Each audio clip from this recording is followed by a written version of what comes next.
केलेला आहे. घरचे आपल्याला स्वीकारतील न स्वीकारतील, त्यामुळे तू न गेलेली बरी.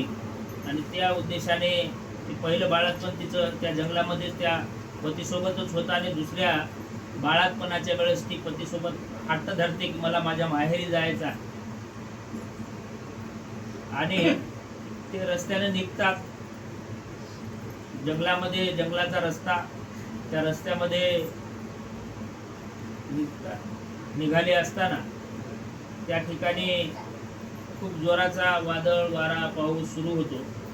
आणि त्या वादळ वाऱ्यामध्ये सर्पदंशाने तिचा पती मरण पावतो.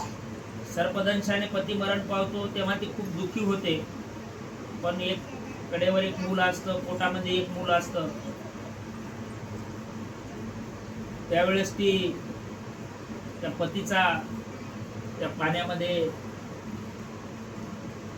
देह संस्कार ज्याला आपण म्हणतो ते सुद्धा ती करू शकत नाही. त्यामुळे त्या पतीचा देह तिथेच ठेवून ती समोर चालू लागते. तुफान पाणी, वारा, गारा, पाऊस चालू असतो. त्याच्यामध्येच तिला त्या वेदना, प्रसूतीच्या वेदना चालू होतात आणि त्यामध्ये तिची ते बाळंतपण होतं. लेकरू घेऊन ती तशीच रस्त्याने निघते. समोर एक नदी लागते. नदीच्या पलीकडे तिचं माहेर असतंय.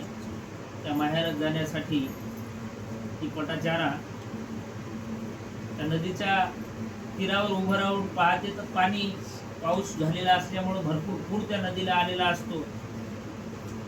ती विचार करते की आपण आधी छोट्या मुलाला नेऊन त्या तीरावर ठेवावं आणि नंतर आपल्या छोट्या त्या पहिल्या मुलाला उचलून न्यावं आणि मग नंतर आपण माहेरी जावं, असा विचार करून ती त्या बारक्या बालकाला घेऊन सनी पाण्याच्या मधोमध जाते.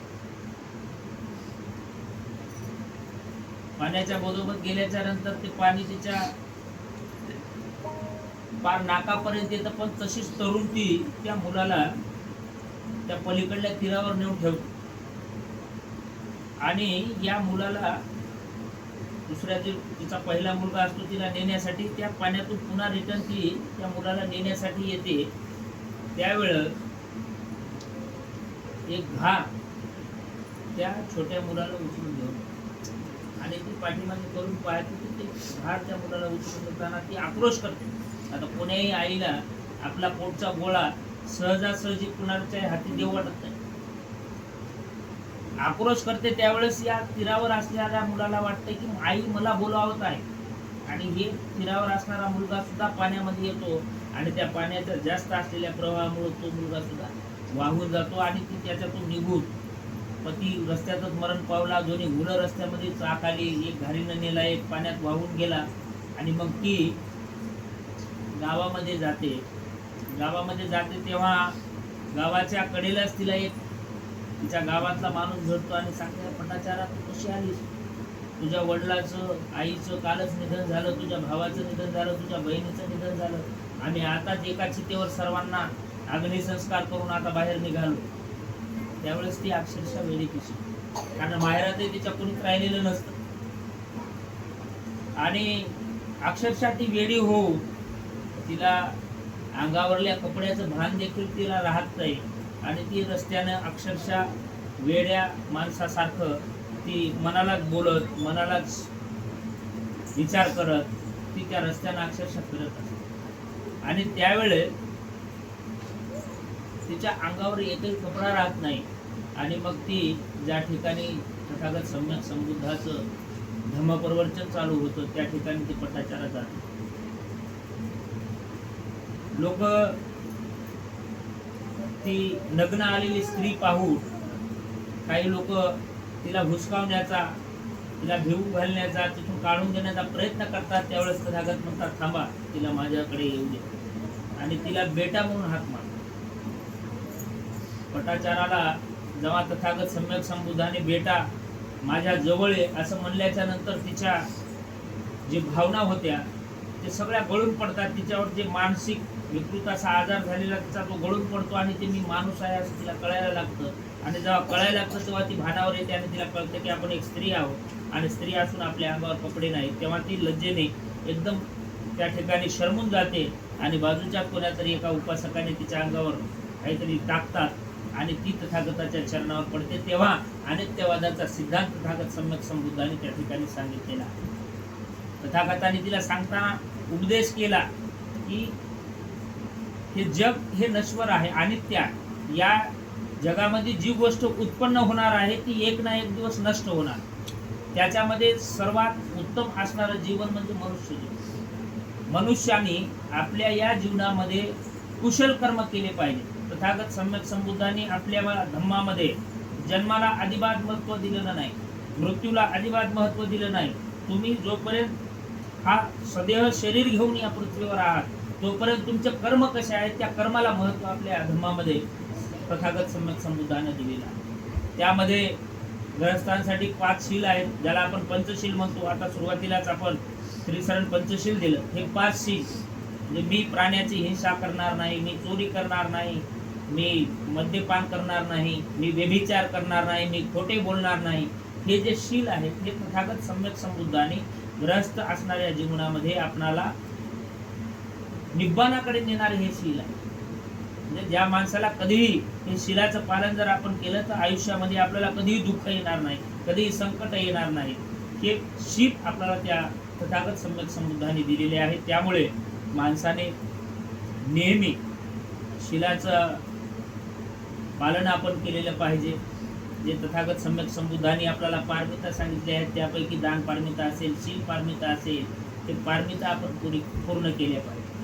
आज मी गेले वर्षही ॲडव्होकेट महेंद्रजी कुलदीपके यांच्या स्मृतिदिनानिमित्त दैत्योदनजीच्या निमंत्रणावरून आम्ही या ठिकाणी आलो होतो, पण वेळ बराचसा कमी होता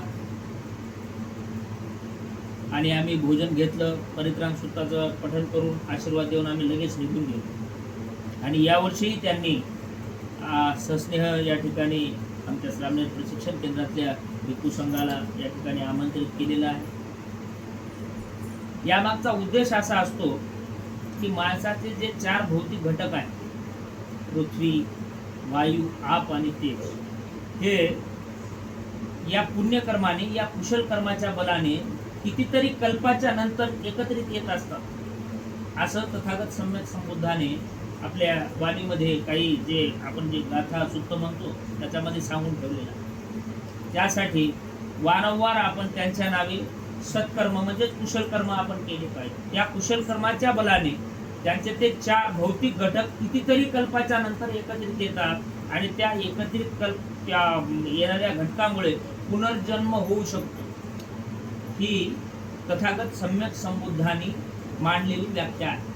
आणि त्यामुळे त्यांच्या नावे दरवर्षी किंवा त्यांना जसं वेळ मिळेल तसं आपल्याला समजेल, रुचेल, आपल्याला आपल्या भार सोसावेल याप्रमाणे आपण भुकेलेला अन्न दिलं पाहिजे.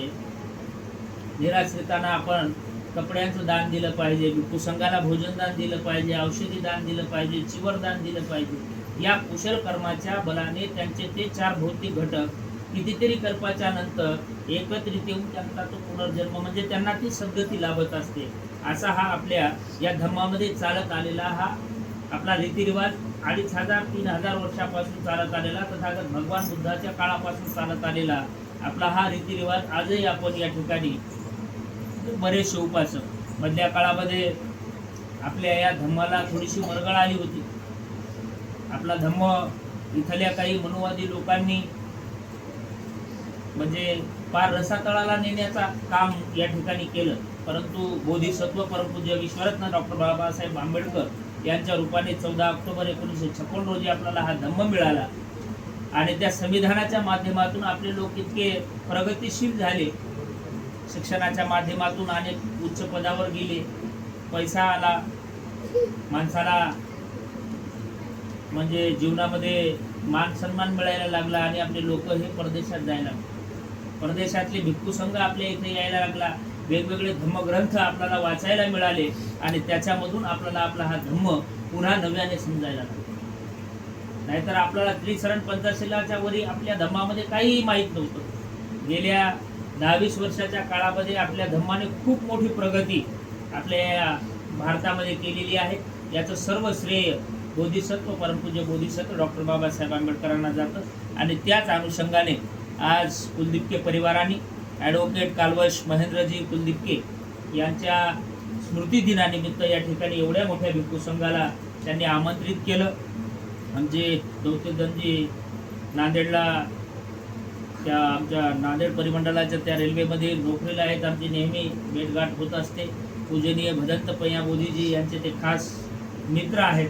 नेहमी त्यांचं वारंवार एकमेकाशी बोलणं होत राहतं. आमच्या त्या श्रामणेर प्रशिक्षण केंद्रासाठी ते नेहमी वारंवार सातत्यानं आपल्या या कुटुंबाच्या कडून त्यांना जसं देता येईल त्या हिशोबाने ते दान देत असतात, कुशल कर्म करत असतात आणि त्यांच्या या कुशल कर्माच्या बलाने, त्यांच्या या सर्व परिवाराच्या कुशल कर्माच्या बलाने ॲडव्होकेट महेंद्रजी यांना सद्गती लाभो एवढीच मंगल भावना तथागताच्या चरणी मी या ठिकाणी करतो. अधिकचा उपदेश करणार नाही. या कार्यक्रमामध्ये कुलदीपके परिवाराने जो मान सन्मान या ठिकाणी भिक्खू संघाला दिला, या मान सन्मानाने यांच्या या दानाच्या बलाने त्यांना यश, आयु, आरोग्य, ऐश्वर्य लाभावं अशी एक मंगल कामना या सर्व कुलदीपके परिवाराच्या प्रती करून व्यक्त करतो. त्यांच्या या दुःखामध्ये सहभागी होण्यासाठी कालवश महेंद्रजींना श्रद्धांजली अर्पण करण्यासाठी आपण आलेले त्यांचे सर्व नातेवाईक, आप्तेष्ट आपणा सर्वांच्या प्रती ही मंगल भावना व्यक्त करून पवित्र बुद्धवचनाने भिक्खू संघ या ठिकाणी आशीर्वाद देईल. आपण सर्वांनी हात जोडायचे आहेत. म्हणा सर्वांनी एकदा साधू साधू साधू. सभीतियो विभजन्तु सर्वरोगो विनाशतो माते भवन्तन्तरायो सुखी दीर्घायुको भव. भवतु सर्वमङ्गलं रक्षन्तु सर्वदेवता सर्वबुद्धानुभावेन सदा सोति भवन्तु ते. भवतु सर्वमङ्गलं रक्षन्तु सर्वदेवता सर्वधर्मानुभावेन सदा सोति भवन्तु ते. भवतु सर्वमङ्गलं रक्षन्तु सर्वदेवता सर्वसंगानुभावेन सदा सोति भवन्तु ते. मना साधु साधु साधु. बुद्धं नमामि, धम्मं नमामि, संघं नमामि. सर्वांचं मंगल हो.